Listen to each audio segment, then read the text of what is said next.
Olá, tudo bem? Eu sou Maria Clara Leite e este é o nosso programa.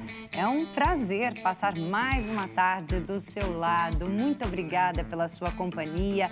Peço licença para entrar aí na sua casa e aprender junto com você um monte de coisa que a nossa produção preparou com todo amor e carinho. Bem, hoje nós vamos falar sobre mães atípicas. Quem vai falar sobre esse assunto é uma mentora de mães que também é uma mãe atípica e por isso, então, se tornou mentora. Ela vai falar tudo sobre esse assunto pra gente, um assunto de extrema importância, hein? E, além disso, a gente ainda vai descobrir como fazer a nossa árvore genealógica. Você já fez? Bem, se não fez ainda, hoje vamos descobrir como fazer. Isso e muito mais você acompanha a partir de agora, aqui no nosso programa, que já está no ar.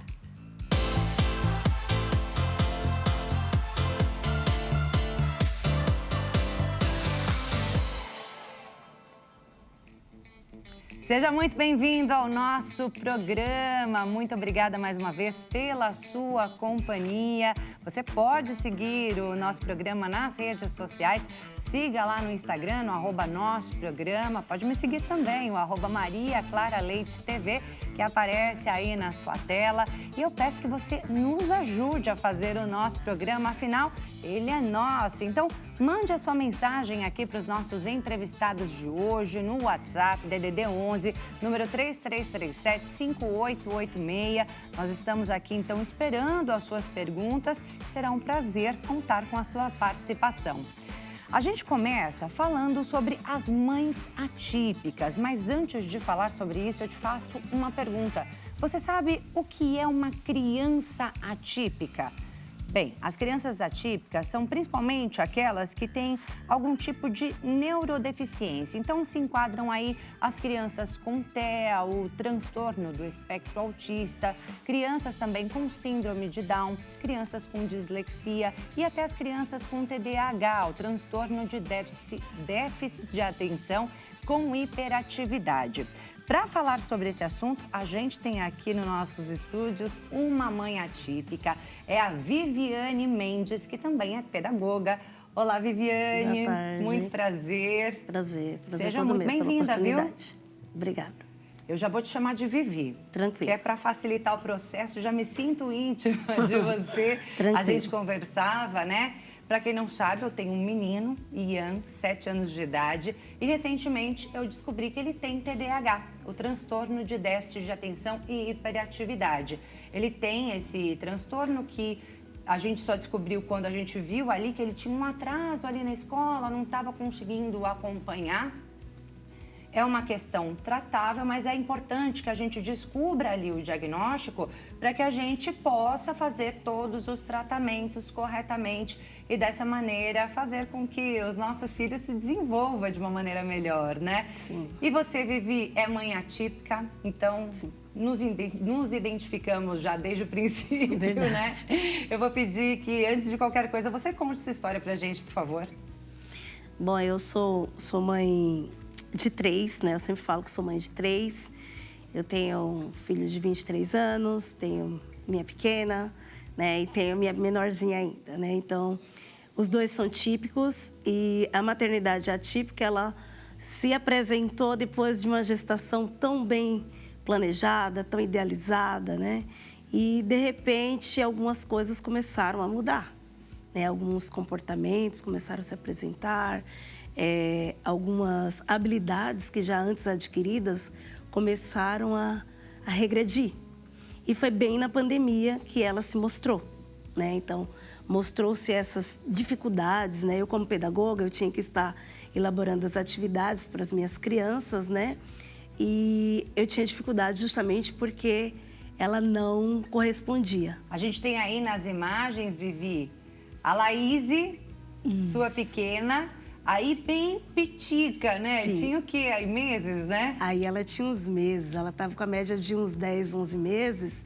E aí ela correspondia a tudo. Então, aí é uma cena que nós estávamos brincando de fazer oncinha e ela repetia essa oncinha, né? Então, assim, é ali já tinha o diagnóstico, né? Aí já é Laíse hoje? Já é Laíse um pouquinho maior, quando eu mudei meu Instagram, há pedidos, né, de mães que me pediam, né, para falar um pouco mais de como que estava sendo para mim. Aí já ela ia em terapia, aí já estava na fase do diagnóstico. Bem nessa fase foi quando ela teve o diagnóstico. Ela estava com 2 anos e 2 meses, né? E a princípio, falando de diagnóstico, a primeira coisa que eu gostaria de falar é: não tenha medo do diagnóstico. Ele não é uma sentença. Ele é um caminho que vai te mostrar onde eu posso caminhar agora. Né? A primeira coisa é entender que a criança ela precisa de ajuda, né? Observar detalhes importantes no desenvolvimento da criança, ele é importante porque a criança, ela olhar durante a amamentação, ela puxar teu cabelo, né? E depois, quando ela for lá na frente, um pouquinho maior, já caminhando, já iniciando as primeiras palavrinhas, e aí você vai vendo que ela está se desenvolvendo. O que aconteceu com a minha, que os sinais iniciais foram, eu chamava, ela não dava mais atenção. Eu pedia as coisas para ela, ela não, mesmo que ela ouvisse, ela de fato não me correspondia. Essa percepção que você teve foi aos 2 anos de idade já? Um pouquinho antes. Um pouquinho antes. E aí, o que foi mais gritante, assim, de todos... os sintomas que ela apresentou, né, os sinais, não são sintomas porque não é doença, é uma deficiência. São os sinais, foram a falta da fala. Então, ela falava e aí, de repente, ela não fala mais. Isso foi me angustiando. E aí, além da fala, vieram os outros sinais que ela foi demonstrando. Então, ela parou de olhar, né, de olhar nos olhos.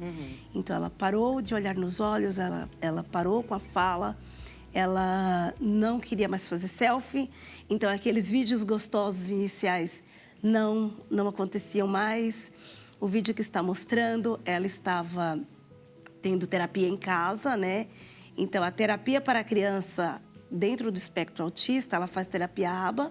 Então, ela é uma terapia que ela aborda a criança de uma forma onde ela vai compreender. Então, o terapeuta, ele trabalha dentro daquele universo da criança as habilidades que ele precisa conquistar com esta criança, né? Relembrando que Laís, ela teve poda neuronal, que é justamente essa ruptura das habilidades já antes adquiridas. Entendi. Bem, já começaram ali seus desafios, né? Sim. Foram muitos. Mas, apesar de nem todos terem ali na família, né, dentro mesmo da família, um filho com algum tipo de questão no neurodesenvolvimento, né, hoje em dia é cada vez mais comum nós vermos crianças com essas questões, né? Então, é preciso que todos aprendam a lidar. Sim, sem dúvida. Porque são crianças que amanhã serão adultos. Tem muito adulto, inclusive, que tem descoberto aí algum diagnóstico já nessa fase, né? Que sofreu enquanto criança, que passou por um monte de problemas enquanto criança, não teve o tratamento adequado, né? Sim. E aí, só agora, na fase adulta, veio eu descobrir, né? E é importante que a gente fale cada vez mais sobre esse assunto, né? Que a gente conscientize as pessoas cada vez mais sobre esse assunto para tirar os mitos, justamente, né, Vivi? Aquilo que você acabou de falar. É muito importante que se descubra o diagnóstico o quanto antes para que os tratamentos também comecem o quanto antes, né? Sim, o tratamento a gente fala que o tratamento inicial, ele vai justamente cobrir essa necessidade da criança e é importante ser o quanto antes, devido utilizar-se e apoiar-se nessa janela do desenvolvimento da criança, utilizando-se dessa plasticidade cerebral que a criança tem. Então, ela é muito importante o quanto antes, né? O tratamento inicial, ele traz mais resultados efetivos, porque ele vai trabalhando as habilidades que já foram perdidas, trabalhando sustentação das habilidades que ainda estão presentes e vai sendo moldado, né? O comportamento da criança, ele é moldado e ele precisa avançar, porque os desafios vão vir. Os desafios vão vir e quanto maior estruturado estiver esse desenvolvimento dessa criança, melhor será o resultado dela e a efetividade desses resultados. A minha filha, ela desfraldou com 5 anos. Primeiro veio a questão do diagnóstico, depois veio a questão da fala, do retorno desta fala, ainda tímida, mas palavrinhas soltas. E aí também observei detalhes quanto às estereotipias. Então, a estereotipia, ela assusta um pouco, mas ela é uma forma da criança expressar que ela não está conseguindo lidar com tudo aquilo, é uma forma de autorregulação, né? Então, assim, diferente de eu fazer porque apenas eu quero, não. Né? A mesma coisa é quando a criança ela tem a crise, né? A minha filha, ela apresentou crise com 2 anos, a primeira crise dela. E eu falei, não, de fato tem alguma coisa, né? Então, quando a gente, mãe, olhar para o diagnóstico, olhar para as necessidades da criança e ir em busca de caminhar para este diagnóstico, a gente precisa entender que a gente não vai ter, né? Ali na nossa frente, a gente não tem o filho idealizado, né?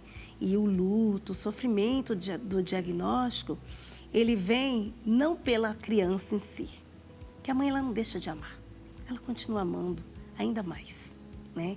O medo, o luto, ele vem por isso. O medo do desconhecido, o medo do que vai ter dali para frente, né? De que desafios essa criança vai enfrentar. Como que eu vou enfrentar esses desafios? Como que eu vou ajudá-la a superar tudo isso? Lembrando que, no caso da minha filha, ela é TEA, lembrando que no caso dela, eu sempre fui consciente que o autismo, ele é uma deficiência. Então, ela foi um bebê autista, ela é uma criança, será uma adolescente, uma adulta, uma idosa autista.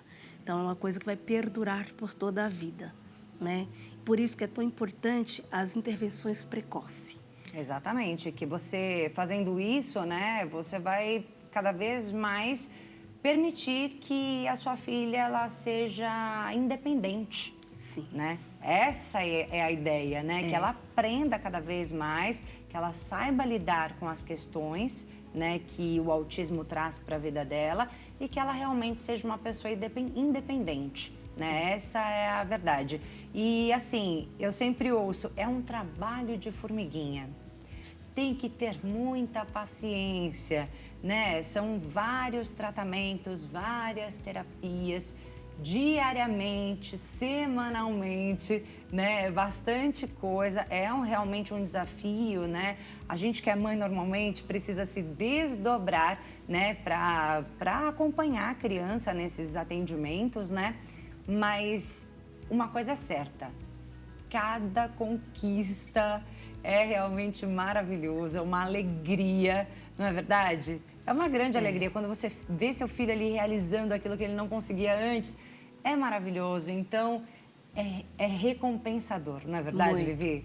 É muito recompensador porque, assim, você fala assim, uau, tá valendo a pena. Tá valendo a pena, o investimento tá valendo a pena, essa rotina tão estafante, né? Porque é uma segunda jornada, né? Sim. Inclusive, o meu Instagram eu mudei para Vivi Nova Jornada justamente por isso, né? Aí, olha só, a Laís, ela não está usando abafador.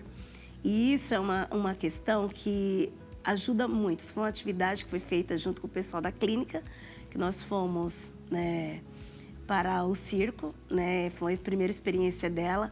Então, quantos estímulos está acontecendo nesse ambiente, né? Quantos estímulos estão acontecendo? Tem todos os estímulos auditivos, tem os estímulos do próprio ambiente, né? Das interações. E ela ficou super bem, né? Então, chegou o momento que sim, aí, ó, ela colocou a mão no ouvido. Então, aí ela vai mostrando sinais, os sinais já são deu, né? sutis. Já deu mamãe. Já deu, mamãe. Já deu, tá uma delícia, mas eu não tô conseguindo mais aproveitar como eu de fato queria. Olha como ela é linda. Ela é linda. E assim, como ela ficou feliz, né? E aí a gente fica muito feliz, né? Mas esse foi um caminho longo. E eu sempre digo, não desista, né?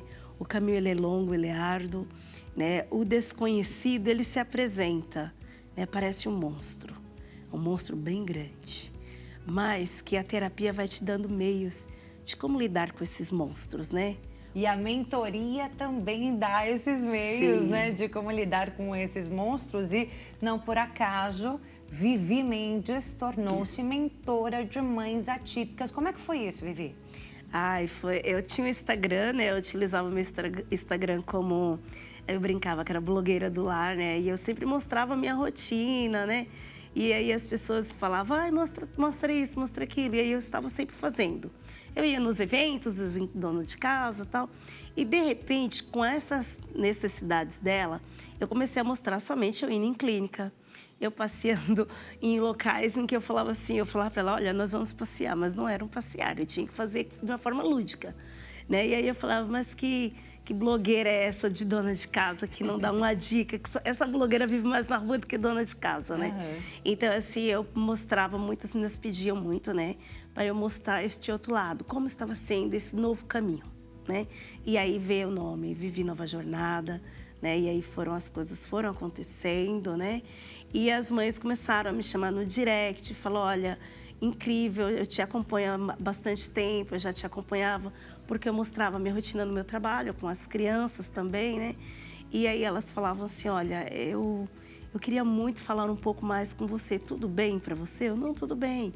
E aí a gente foi se falando lá pelo direct mesmo, e aí daí surgiu a comunidade, surgiu a RGL Pedagógica, né? Que inclusive eu fiz o registro de marca com o nome certinho, e é justamente, né, RGL Pedagógica, Rayane Gilce Laíse, esse é o nome dos meus filhos, né?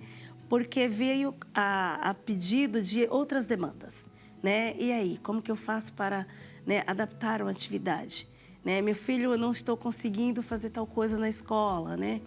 Como que eu converso na escola? E eu comecei a receber muitos directs que iam para o meu WhatsApp pessoal. Quer dizer, então, a sua formação como pedagoga fez toda a diferença, Sim. Então, né? E aí você uniu a sua formação e a sua experiência como pedagoga e também como mãe atípica. Isso. Uniu, então, essas duas coisas e hoje consegue dar muitas dicas, muitas orientações para as mães que te procuram lá no seu Instagram mesmo? Isso, lá no meu Instagram, então tem alguns materiais lá. E junto lá na minha bio tem a RGL Pedagógica, onde eu estou fazendo estritamente de material pedagógico mesmo, de orientação pedagógica mesmo, aquela coisa mais técnica, né? E lá no Vivi Nova Jornada, você vai ver a minha jornada, você vai ver meu dia a dia, vai ver que é possível, né? E continuar. Porque uma das questões que eu tive de início foi que me falaram assim, como você vai continuar, né? Aí eu falei, eu continuo pedagoga, eu continuo mãe típica, agora mãe atípica, eu continuo com a minha rotina, agora eu tenho uma agenda maior. Eu tenho uma agenda que demanda mais coisas, que demandam mais saídas, que demandam mais idas a médicos, mais investigações, mais busca, né? E aí foram me pedindo, mas vai mostrando pra gente essa busca, né? Vai nos mostrando, não desiste, vai indo. E aí as coisas foram fluindo. E aí, antes da gente seguir falando sobre a sua rotina hoje, que eu quero saber como é que você faz para fazer tudo isso, tendo 3 filhos, né, Vivi? Nessa jornada toda, né, enquanto Vivi foi sendo procurada para aconselhar aí outras mães atípicas que estavam ali com medo desse novo, com medo do desconhecido, Vivi também participou como coautora aqui do livro Mulheres Desbravadoras, né? Mulheres Desbravadoras. A história dela aparece em um dos trechos do livro, né? Ali no finalzinho a gente tem história da Viviane Mendes como mãe atípica e também como mentora de mães. E aí, Vivi, no meio desse processo todo, como é que você se torna coautora de livro, atua como pedagoga, é mãe de 3 e ainda faz todo esse processo com Laíse? Como é que você divide seu tempo? Você não teve que parar de trabalhar, então? Porque muita gente fala, vai ter que parar de trabalhar, não vai ter como continuar trabalhando. Você conseguiu. Sim. Eu trabalho na escola, né? Eu trabalho no CEI, né? Centro de Educação Infantil, trabalho na primeiríssima infância e eu trabalho meio período. Mas eu já em seguida já vou para a clínica, né? Então eu aproveitei o espaço do coworking para ir elaborando, né, o livro. E participar do livro, ele veio antes de um movimento ao qual faço parte, que é o Mulheres Desbravadoras. E eu já estava no movimento antes mesmo de vir o diagnóstico da Laíse, né? Essa já é a minha segunda coautoria, então o movimento tem a coletânea de livros, e aí eu vi neste livro a oportunidade de pôr a história na íntegra, né? De como acontece, de como que vai estar acontecendo, de qual é a melhor forma, né? E escrever foi uma forma de continuar, né? De deixar concreto, além das mídias, deixar concreto, deixar no papel. O professor gosta de papel, né? Então, deixar no papel foi importante. A editora Soul, ela na figura da Cris, ela é uma pessoa incrível, então ela abre espaço para outras mães também que quiserem estar trabalhando. Você que é mãe empreendedora e deseja estar participando do movimento também. Então, assim, o movimento ele abre várias portas em termos de que eu, como mãe, o que eu posso fazer? Eu faço meu artesanato porque essa é uma dificuldade. Muitas mães, elas falam, eu não vou mais trabalhar, mas eu consigo trabalhar com a marmita. Eu faço uma marmita, eu faço algo em casa e eu consigo estar trabalhando. O movimento Mulheres Desbravadoras, ele acolhe essas mulheres, né? E junto com o movimento eu consegui estar fazendo essa outra parte. Eu falei, não, peraí, deixa eu realizar esse sonho. Isso era um sonho meu que estava lá guardadinho. Então, assim, escrever um livro é você transpor, né? É você transbordar, porque é cada um que lê, sente nas suas palavras como está sendo, como foi vivenciado. E isso foi muito bom, foi uma experiência ótima e está acontecendo. Muito bacana, né? E aí acho que a gente precisa falar também não só das nossas experiências, mas sempre lembrar dos direitos, né? De algumas crianças, no caso da Laís, que tem o TEA, né? O transtorno do espectro autista. São vários os direitos dessas crianças, dessas pessoas, né? Com autismo. Eu acho que a gente tem que lembrar, eu gostaria que você trouxesse aqui novamente, porque as pessoas precisam saber. Às vezes a pessoa fala, não, mas eu não tenho que dar lugar para essa criança, por exemplo, porque ela tem o autismo. Como identificar as pessoas que têm o autismo? Gostaria que você falasse um pouquinho sobre esses direitos. Os direitos, eles são... nós temos amparados a questão do uso do cordão de girassol. O cordão de girassol, ele é o cordão que ele identifica doenças, síndromes ocultas, né? Deficiências ocultas, esta é a palavra. E o de autismo, ele é o do quebra-cabeça, né? Que ele é o mais visível. Então, em todos os locais, você vai estar encontrando no mercado, né? Então, assim, é um atendimento prioritário, né? Aquela criança, ela não consegue ficar na fila.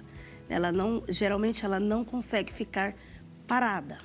Então, uma segurança também para a criança e para a própria pessoa com o transtorno do espectro autista, que ela tem esses direitos amparados. Então, existem vários direitos, né?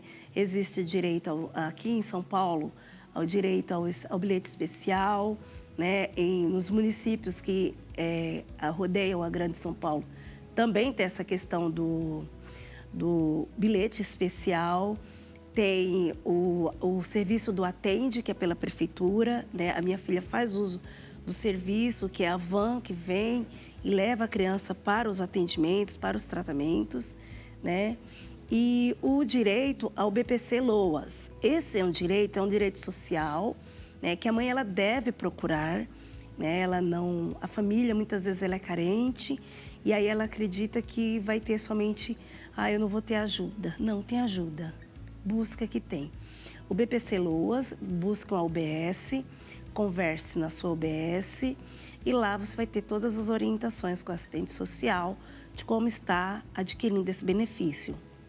Também quero enfatizar que na rede pública também há o serviço. O SUS, ele dá o serviço de atendimento em terapia ocupacional, em fonoaudiologia, em psicologia, né? E muitas vezes até em psicopedagogia, né? Então, é importante a família ir em busca, porque não existe... a criança, já ouvi essa fala, a criança não faz terapia porque a mãe tem medo da criança, de fato, melhorar e perder o benefício. A criança não perde benefício porque ela melhorou, não vai perder. Porque o que a criança tem, no caso do espectro do autismo, é uma deficiência. É como eu disse da minha filha. Ela foi um bebê autista, ela é uma criança, será uma adolescente, uma adulta e uma idosa autista. Então, o BPC-LOAS, a criança ela tem o direito garantido, precisa ser avaliado por um médico neuropediatra, né? Então, todas as orientações, a UBS da região, ela encaminha, ela orienta, faz até exames, então, exames específicos como audiometria, para ver como é que está a audição dessa criança. Então, há um amparo clínico muito bom, muito bom. O que é difícil, muitas vezes dificultoso um pouco, é a burocracia do acesso. Mas a mãe, ela não desiste. Não. Ela precisa bater a porta e ir lá. De jeito nenhum. Mãe é mãe. Mãe é mãe. Mãe não desiste, né? É verdade, mãe é mãe. E é isso, né, gente? Eu acho que mais importante até do que a gente reconhecer os direitos é a gente saber respeitá-los. Vou pedir para você deixar um recadinho já, mas se você que está em casa quiser saber mais sobre mães atípicas, ter esse amparo, né, de uma mãe que tem toda a experiência nessa área, que está se especializando cada vez mais para fazer essa mentoria a mães atípicas, entra lá no Instagram da Vivi. Olha aí, o Instagram dela é o @ViviNovaJornada, @ViviNovaJornada, como está aparecendo aí na sua tela. Muito conteúdo que ela coloca lá, né, sobre esse tema, fala sobre a rotina dela, participa de vários eventos, né, Vivi? Sim. Participa aí de vários eventos e coloca ali todo o conteúdo. Ela aprende muito e transmite todo esse aprendizado pra gente. Eu gostei muito de te conhecer. Obrigada. Prazer, Igualmente. viu? Deus abençoe aí seu Amém, caminho igualmente. cada vez mais, né? E que você realmente possa expandir mais e mais esse trabalho, que é um trabalho de extrema importância. E aí a gente falava então sobre esses direitos, né? E eu tô aqui falando do lado dos deveres. Nós precisamos aprender a respeitar, né, esses direitos das crianças atípicas, das crianças com algum tipo de deficiência, das pessoas em geral com algum tipo de deficiência. Eu vou lhe dar um recadinho, já deixo aqui meu beijo para você. E vou pedir para você deixar essa mensagem, Vivi, pra gente, para que as pessoas tenham mais empatia. Descobrir, né, buscar, eu acredito que buscar pode ser desafiador, assustador muitas vezes, mas saiba que você não estará sozinha. Eu gosto muito da fala de Zasley, né? Essa frase, ela é incrível. Ela fala assim: autismo, apenas uma palavra, não uma sentença. Obrigada mais uma vez pela sua presença aqui no nosso programa, tá? Bem, e agora a gente vai a um breve intervalo, mas já a gente volta com muito mais aqui no nosso programa. Continue com a gente.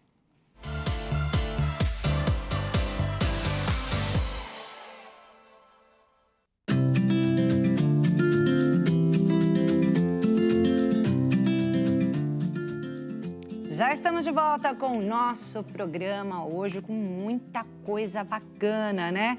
Eu te agradeço pela sua companhia.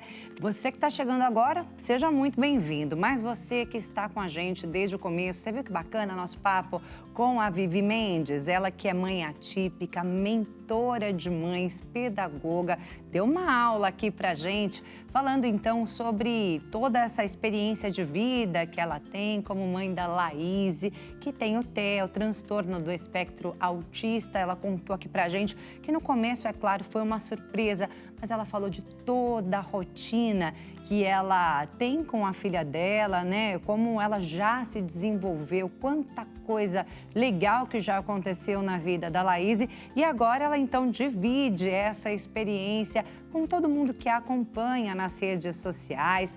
Se tornou autora de livros, é coautora de 2 livros já, está se especializando cada vez mais aí nessa área para ajudar cada vez mais mães nesse desafio que é ser uma mãe atípica, ser mãe de uma criança atípica.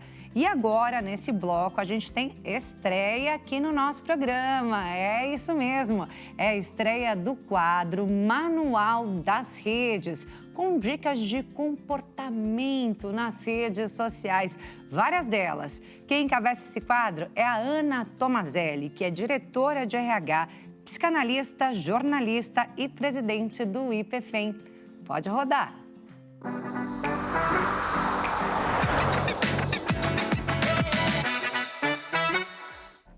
Oi, Clara. Hoje eu quero falar com quem usa rede social. Quem é que não usa rede social hoje em dia? Bom, quero começar essa série dando algumas dicas para que as redes sociais elas não atrapalhem a saúde mental de ninguém e como é que a gente pode usar cada uma delas. A gente vai ver aí nos próximos episódios como é que a gente pode usar cada uma delas para melhorar os nossos relacionamentos pessoais, a nossa carreira, o nosso trabalho e a nossa vida de uma maneira geral. Bom, primeira dica que eu tenho é o seguinte: cuidado com notificação. Sabe quando o telefone fica acendendo toda hora? Se você usa esses relógios que apitam e que tremem, isso pode te desconcentrar se você estiver fazendo alguma coisa importante ou mesmo também tirar a sua atenção se você estiver ali numa conversa um pouco mais pessoal e precisa, claro, mostrar que você está prestando atenção na pessoa que está na sua frente. Então, a segunda dica, juntando um pouquinho com isso, é cuidado com a quantidade de redes também aonde você está presente. Vamos pensar assim, como se fosse um espaço físico? Então, se você está em muitas redes, a sua atenção também pode ficar muito dispersa e aí tem que virar uma chavinha toda hora, sai de uma, entra em outra, aqui é mais foto, aqui é mais vídeo, aqui é mais rápido, aqui é mais devagar. Isso também pode trazer uma sensação de ansiedade e você, claro, pode começar a ficar acelerado sem conseguir prestar muita atenção nas coisas. A terceira dica, por enquanto, é decida aonde você vai se dedicar mesmo se você estiver pensando em usar a rede social para o seu trabalho. Então, pensando nesse lugar físico, como se fosse um escritório, que escritórios você gostaria, para que tipo de pessoas você gostaria de falar? Então, se você está pensando no Instagram ou no LinkedIn, a gente vai dar muitas dicas ao longo das próximas semanas de como é que você usa cada uma delas para impulsionar a sua vida, fazer negócio, fazer dinheiro e, claro, se relacionar muito melhor. Eu vou voltar com você, Clara, já muito ansiosa para a próxima. Muito bacana a dica da Ana. Obrigada, Ana Tomazelli. Com certeza você já está ansiosa e eu também já estou ansiosa pelas suas próximas dicas que são super importantes, não é mesmo? Afinal, todo mundo hoje usa as redes sociais. Mas por falar em redes, a gente também tem aqueles vídeos virais que viralizam aí nas redes sociais que são super fofos, emocionantes, engraçados. E aí, pensando nesses vídeos então e o quanto eles têm viralizado e muita gente quer ver, a gente também trouxe esses vídeos aqui para a TV no nosso próximo quadro agora, o quadro Bombom nas Redes.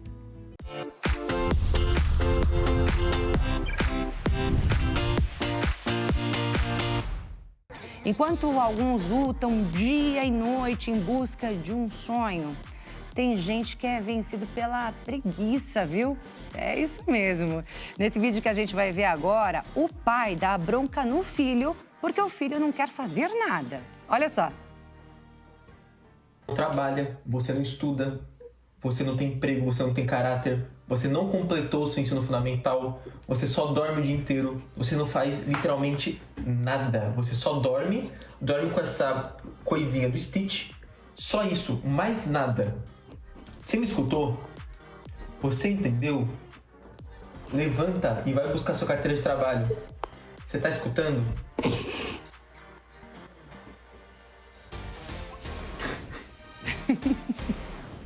Eu achei uma graça esse vídeo, gente. É muito bom, não é? Vai buscar sua carteira de trabalho, você não faz nada. Pior que tem gente que é assim mesmo, né? Mas ali no caso, o gatinho pode ficar sem fazer nada. É só aquele vídeo viral, realmente, que é muito engraçadinho, que a gente trouxe aqui pra vocês. E continuando aí na fofurice dos pets, agora a gente tem um vídeo que tem como tema ali o desenho dos ursinhos carinhosos. Você lembra dele? Eu lembro, é da minha época, anos 80. Eu tenho 41, então, quando eu era criança, eu assistia muito Ursinhos Carinhosos. Não sei se você lembra, mas era uma graça, era muito legal. E é uma nostalgia assistir a um vídeo desses. Mas esse aí foi um tema de uma festa do pijama de alguns cachorros. Vamos ver.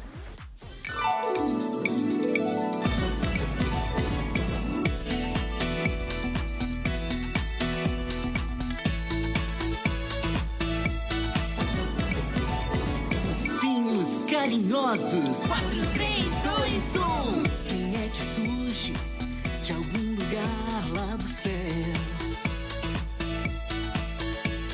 se movimentando rapidinho como um vagalume? Se algum problema você encontrar, quem é que aparece pra ajudar? Ursinhos carinhosos estão aí pra ajudar. Estão aí pra ajudar. Ursinhos carinhosos estão aí pra ajudar. Se precisar é só chamar. Não tenha medo se algo te ameaçar. Que legal, né? A música, então, me fez lembrar realmente a minha infância. Será que você lembrou da sua também? Eu achei uma graça também o vídeo dos cachorrinhos aí. Esse é um grupinho de cachorros chamado... Perdi aqui o nome deles. Sexteto Quatro Patas. Sexteto Quatro Patas é o nome desse grupo, apesar de ter muito mais do que 6 bichinhos. Aí tem 10. São 7 cachorros e 3 gatos que fazem parte aí do Sexteto Quatro Patas. Eles vivem postando vídeos aí, sempre fantasiados, com festas temáticas assim. Foi uma festa boa para cachorro mesmo, né? Pelo que a gente viu ali. E com esse tema, nossa, eu amei. Com esse vídeo, então, a gente encerra o Bombom nas Redes de hoje e segue para mais um breve intervalo. Já já voltamos com muito mais aqui no nosso programa. Sabe o que a gente vai ter? A gente vai ter aqui uma especialista em árvore genealógica. Você já fez a sua? Se não, se tem alguma dúvida sobre isso, também sobre cidadania, que é o assunto que a gente vai ter aqui, dupla cidadania, manda sua pergunta aqui para o nosso WhatsApp, DDD 11, número 3337-5886. Será um prazer contar com a sua participação. A gente já volta, continue com a gente.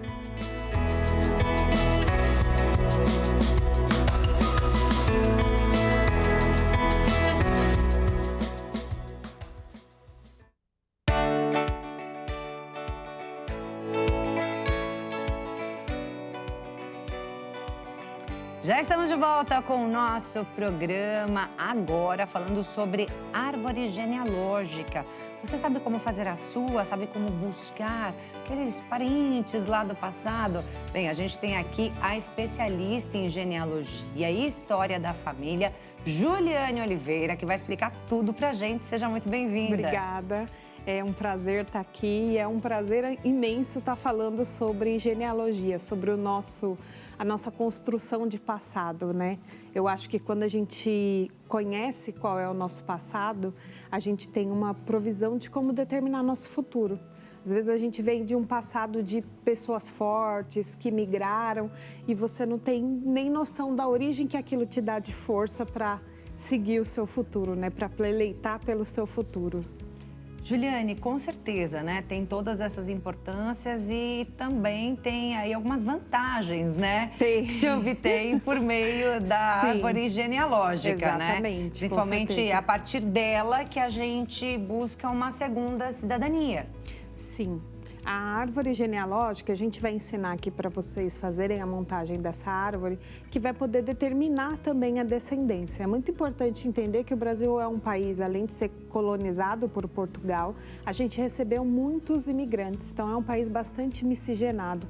Então a gente tem, por exemplo, a maior comunidade italiana fora da Itália é no Brasil. A maior comunidade japonesa é no Brasil. Então a gente tem uma grande miscigenação de pessoas, de imigrantes que criaram família e estiveram aqui. Se a gente for falar da cidadania italiana, que é a minha especialidade, a gente tem hoje mais de 35 mil pessoas que descendem de italiano.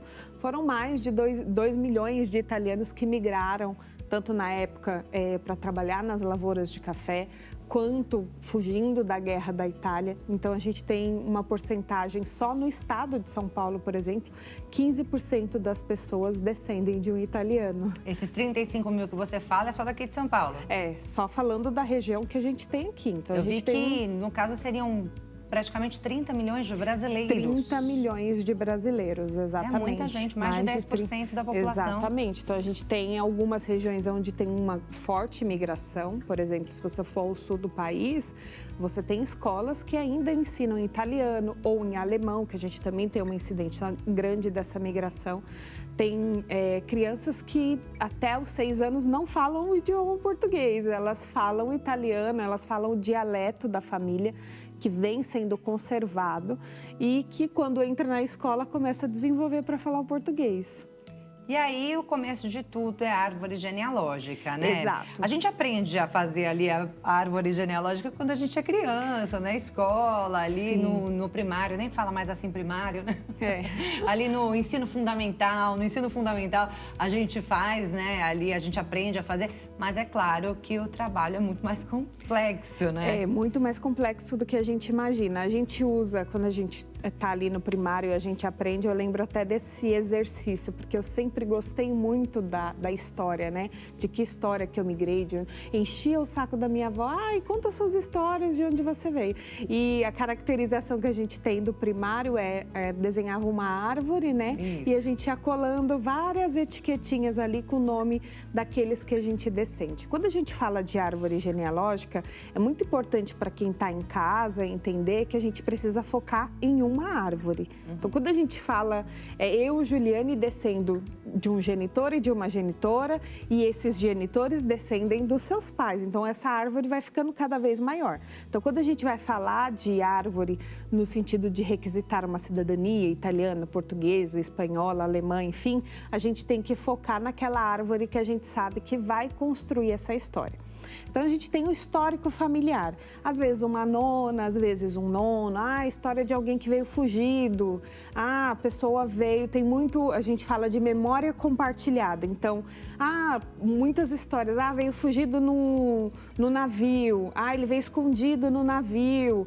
ele veio pequeno. Então, essas histórias, essas memórias compartilhadas, a gente vai aderindo conforme o tempo. Então, se você já tem, você que está em casa, já tem esse histórico, quando eu era pequena, eu ouvia falar que vieram da Itália, eu ouvia falar que vieram de outro país, então você já tem uma coesão para aquela história. Óbvio que se você não tiver, você pode montar, né? A gente tem as questões dos sobrenomes que indicam também a sua descendência, mas a gente também tem a questão dos documentos, onde você vai montar a sua árvore, levantar esses documentos e vai conseguir fazer essa construção.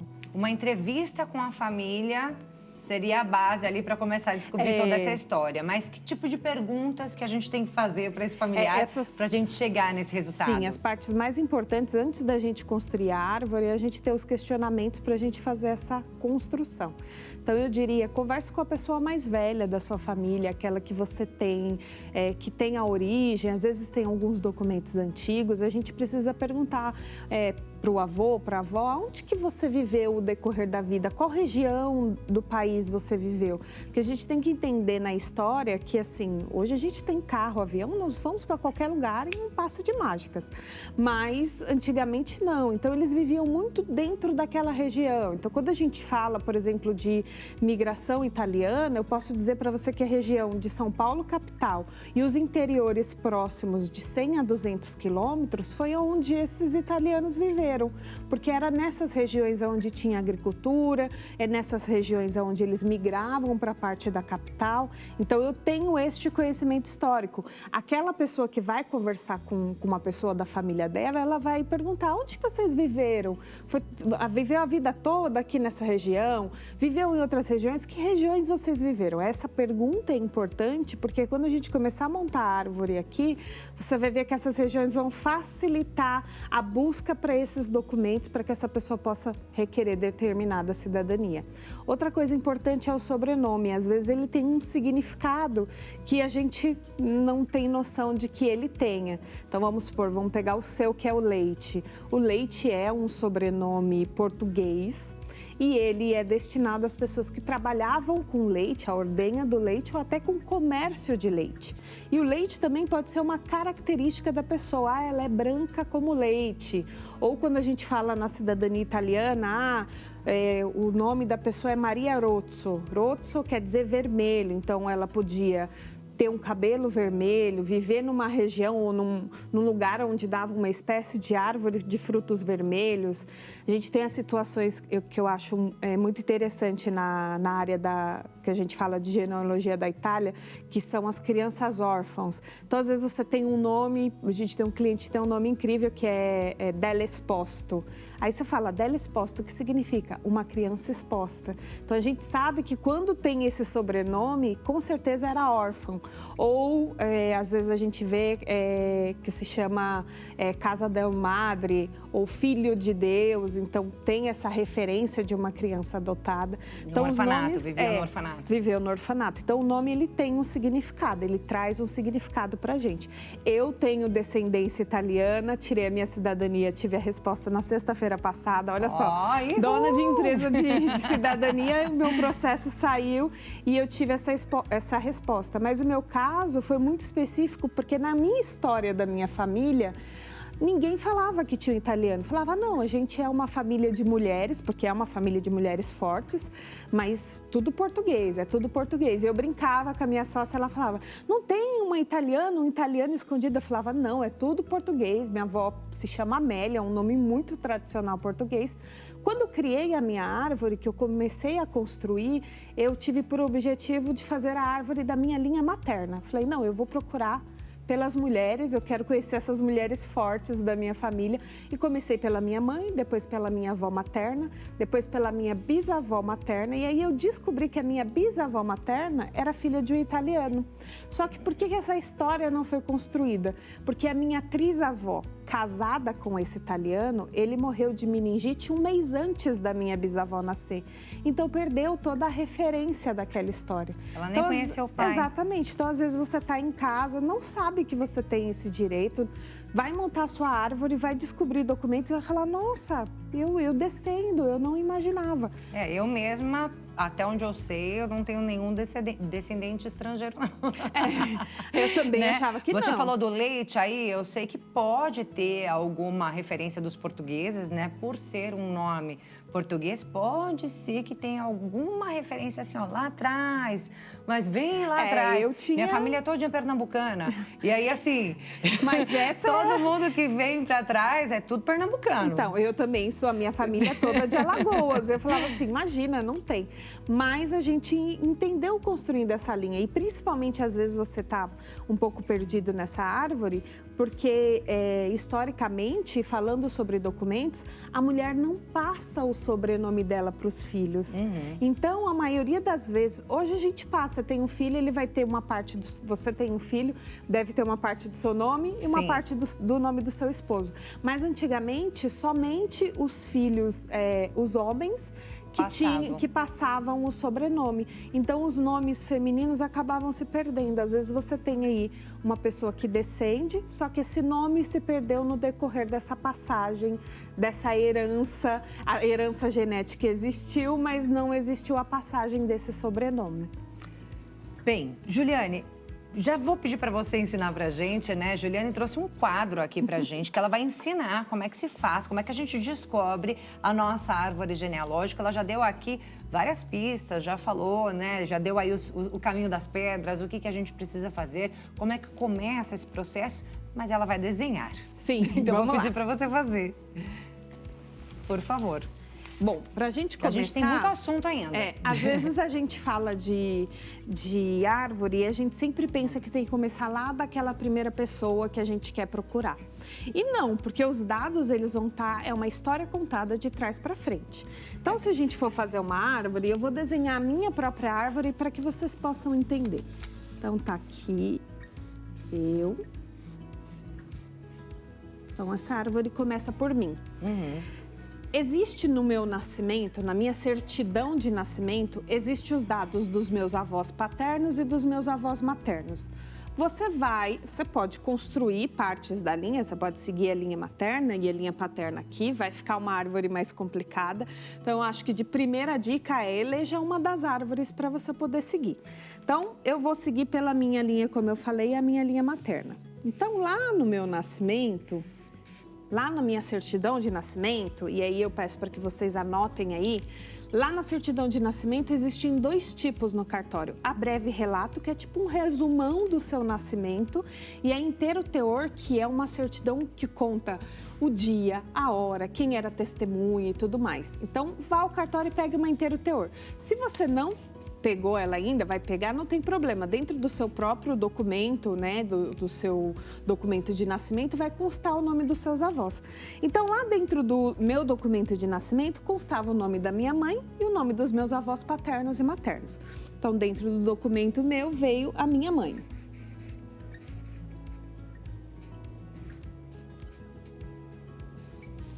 Dentro do documento da minha mãe de nascimento, então eu fui lá, eu preciso do documento de nascimento da minha mãe. Eu posso tanto pedir para ela, quanto eu posso buscar no cartório esse documento.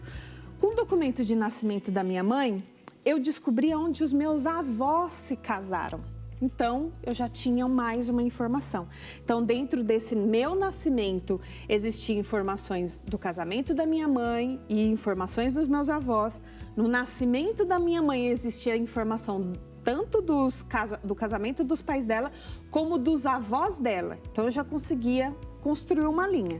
Então, através da minha mãe, eu cheguei no casamento da minha avó, que até aqui eu sei o nome dos avós da minha mãe, que são meus bisavós, mas eu preciso de mais informação.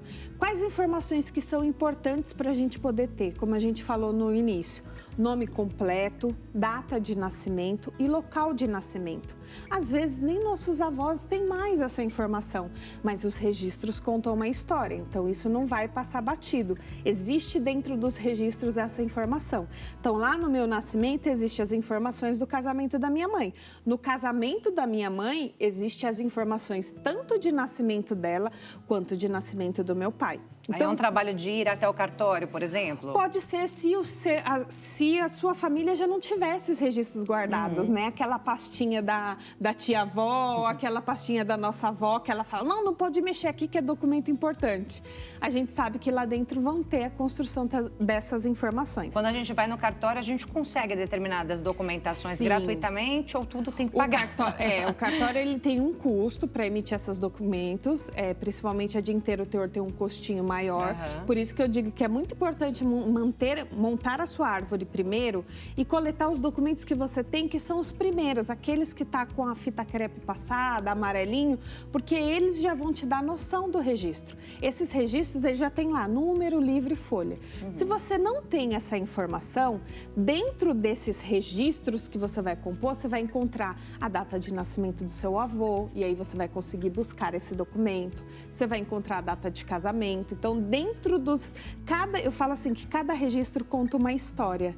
E essa história não passa em branco, então ela vai contando para você essa investigação do passado. Bacana. Chegando no documento da minha mãe, eu cheguei no documento da minha avó. E descobri até nessa construção da linha que a minha avó se chama Amélia em homenagem à minha trisavó, que também se chamava Amélia.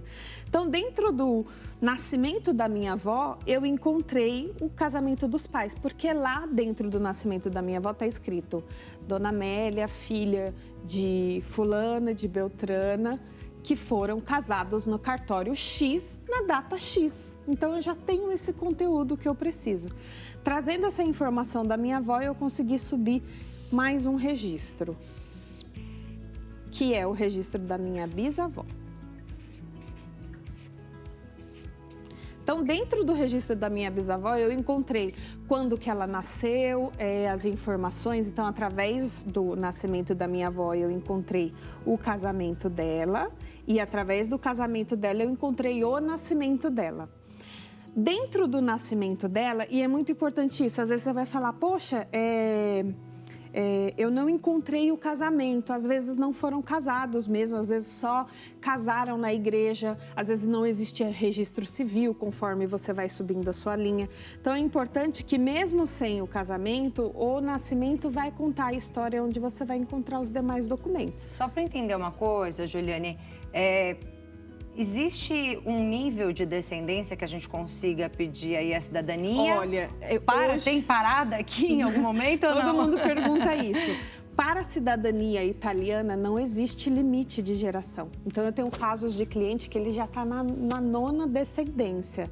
Agora, quando a gente fala portuguesa, espanhola, eu não sei te dizer alemã, porque eu não tenho muito conhecimento em alemão, mas português e espanhol existe um limite de geração. O limite de geração é sempre do seu avô. Então, por exemplo, a minha avó, eu poderia ter feito o processo de reconhecimento de cidadania portuguesa, porque a minha avó ainda era viva, então eu poderia, através de mim, primeiro reconhecer a minha avó, porque ela descendia da Amélia, que era uma portuguesa, e depois eu fazer o reconhecimento. Mas após o falecimento da minha avó, todo mundo perde o direito à cidadania portuguesa. Por isso que eu, já conhecedora do processo de cidadania italiana, que não há limite de geração, eu optei por seguir a minha linha italiana. Apesar de não saber, fui descobrir aqui nessa brincadeira. A partir da minha bisavó, com os dados da minha bisavó, eu encontrei o italiano, que era o pai dela. Então, de toda a linha materna, eu encontrei o homem que foi o meu trisavô. Do trisavô a tetravô, a não existe diferença. Não existe nomenclatura. Passou de bisavô, todos são trisavô ou tetravô. Não vai existir essa limitação. Quando eu cheguei aqui, que eu descobri o italiano casado com uma portuguesa, que era a Amélia, que era portuguesa, eu descobri que eles se casaram, tiveram a minha bisavó, porém ele morreu um mês antes do nascimento da minha bisavó. Então essa história se perdeu. Toda a origem do nome italiano, todos os costumes italianos, toda a cultura que a gente não pôde acompanhar morreu com ele. Então eu tenho uma descendência portuguesa muito forte, tanto em alimentação, em cultura, em casa, em modo de falar e tudo mais. É muito forte a raiz portuguesa, porque a gente não desenvolveu. Ele morreu um mês antes, então a gente não teve origem sobre isso. Então, existe essa construção. Mediante essa árvore e entendendo até as questões que eu tinha sobre problemáticas da portuguesa, porque a portuguesa eu teria que reconhecer minha avó é bem velhinha, então eu teria que esperar o processo dela acabar para que eu pudesse reconhecer a minha cidadania. E aí eu optei por fazer a minha cidadania italiana, porque não há limite de geração. Eu entrei com esse processo e fiz esse reconhecimento. Vamos supor que você não tivesse todos esses documentos aqui. E eu não tinha, quando eu fiz. Mas você conhece a história. Sim. E aí você sabe, por exemplo, que o seu trisavô morou em tal cidade da Itália. Isso. Você consegue fazer uma busca também nos cartórios para, de repente, tentar encontrar aquele nome. Essa é a parte mais legal, que assim, os documentos vão contando uma história. Então, eu jamais imaginei que ia ter um italiano aqui. Eu falava, não, é tudo português, aqui essa família é tudo portuguesa. Então, eu não imaginava que tinha um italiano. Quando eu fui subindo esses documentos, então vi lá, minha mãe que nasceu no interior de São Paulo, minha avó nasceu no interior de São Paulo, a minha bisavó também nasceu no interior de São Paulo, aí eu achei o casamento da portuguesa. Quando eu cheguei nesse casamento da portuguesa, que não era um registro de cartório, ele já era um registro religioso, e aí eu vou dar a dica para vocês onde que vocês entram, que sites vocês conseguem até visualizar esses documentos. Quando eu cheguei nesse registro religioso, estava escrito lá que ela se casou com fulano de tal italiano, ela portuguesa. Então, vocês vão compor esse registro e vocês vão chegar ao momento dessa árvore onde vai dar a nacionalidade daquela pessoa. É muito difícil eles terem se naturalizado. A naturalização casos baixos de que teve, e se naturalizaram, vai constar no documento que se naturalizou. Então, você vai compondo essa linha, dentro dessa linha você vai descobrir essa origem. Ah, fulano de tal português, fulano de tal italiano. Já vou pedir para você passar, então, como é que a gente descobre isso? Qual site? O site que vocês podem procurar, a gente tem vários que são bem legais. A gente tem o que é o Museu do Imigrante. É até interessante, quem quer conhecer mais sobre a história de imigração, vá ao Brás, né? A gente está aqui próximo, né? Aqui do ladinho. Vá ao Brás e faça, leve os dados que você tem, que eles podem fazer a busca do Museu do Imigrante. O que acontecia quando esses imigrantes chegavam aqui? Não só imigrantes italianos, japoneses, portugueses, enfim, de várias nacionalidades, eles ficavam numa hospedaria. E essa hospedaria, esse prédio antigo que existe no Brás. Quando eles ficavam lá, eles passavam por um exame médico, eles registravam os dados deles, eles colocavam essa informação. Toda essa informação, ela foi digitalizada. Então, ela foi para dentro de um sistema informatizado. Então, se você entra hoje no site do Museu do Imigrante, clica lá em procurar, entra na barrinha deles, onde eles falam sobre os descendentes, você pode digitar lá o seu nome completo, o nome do seu bisavô ou só o sobrenome, e ele vai trazer para você a lista de desembarque dessas pessoas. Museudoimigrante.com.br? Isso, eu acho que é museudoimigrante.org.com.br. O outro site muito legal é o site do Family Church. Como que funciona o site do Family Church? Eles têm uma premissa de que a família precisa estar unida e a gente precisa conhecer a nossa origem. Então, você entra lá, faz um pequeno cadastro. A partir desse cadastro, não tem custo, é gratuito. Você tem acesso aos livros. Que livros são esses? São os livros que contam a sua história, a minha história, a história de todo mundo. Então, esses livros ficam disponíveis.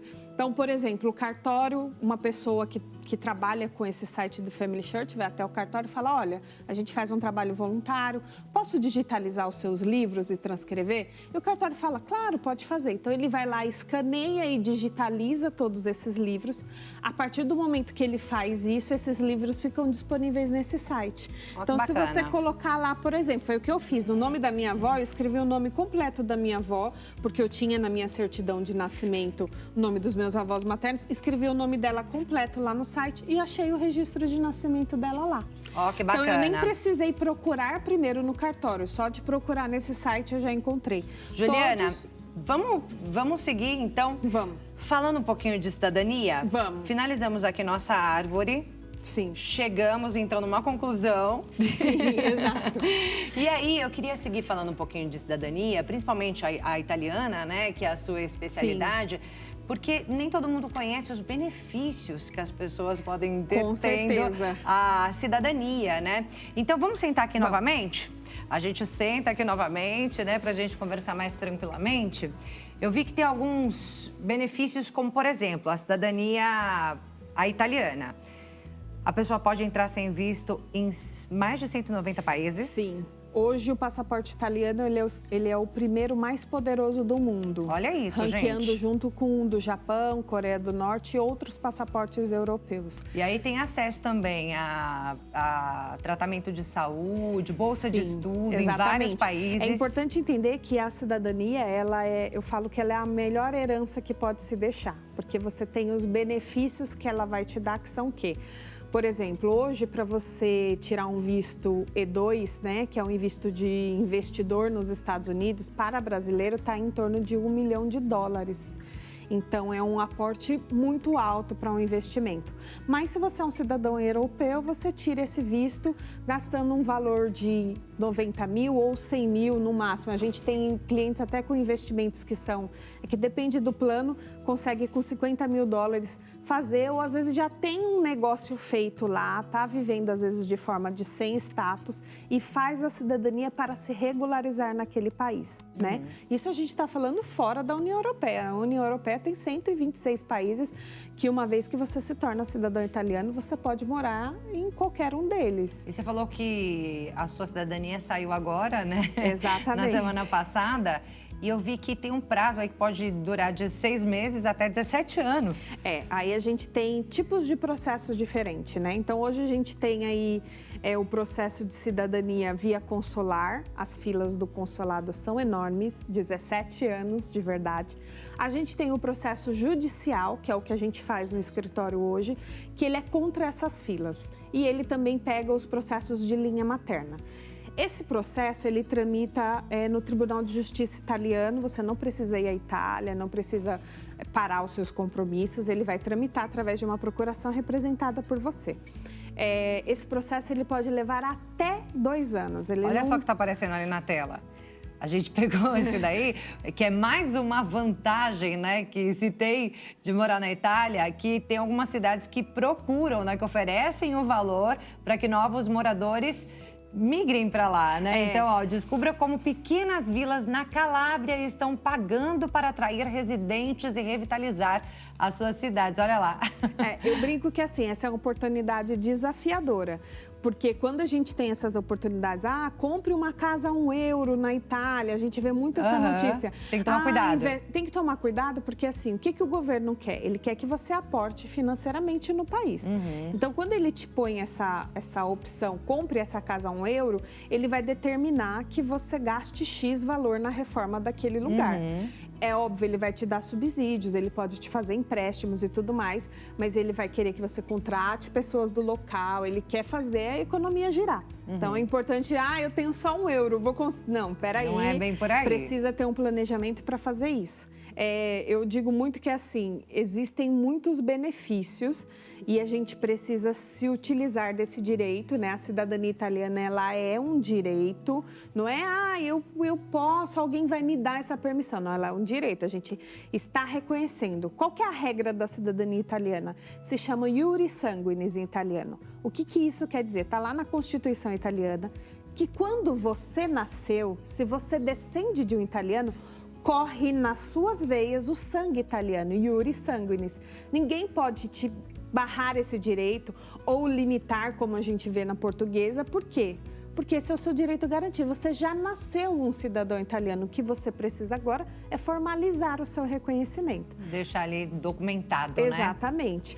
Juliane, a gente aprendeu um monte de coisa com você hoje, só que tem um monte de pergunta ainda que a gente gostaria de fazer. Eu já vou te deixar um convite para voltar aqui no nosso programa para a gente falar mais especificamente sobre cidadania. Tive que te cortar aí em vários momentos. Tudo bem, tudo bem. Eu vou me empolgando demais.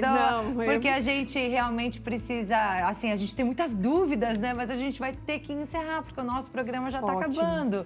Então, eu já vou agradecer. Eu vi que tem muito conteúdo lá no Instagram da Simonato Cidadania. Isso, lá no nosso Instagram, Simonato Cidadania, a gente fala de cidadania. A gente tem um canal no YouTube hoje com mais de 32 mil inscritos, onde a gente fala sobre cidadania. Inclusive, lá a gente tem um vídeo ensinando a fazer a árvore.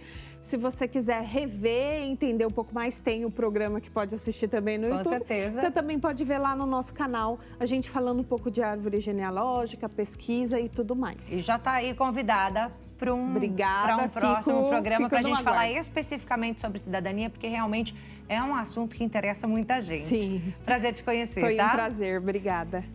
Bem, a você que nos acompanhou até aqui, eu te agradeço muito pela sua companhia. A gente se encontra novamente aí nos próximos programas, sempre de segunda a sexta-feira, às 14h.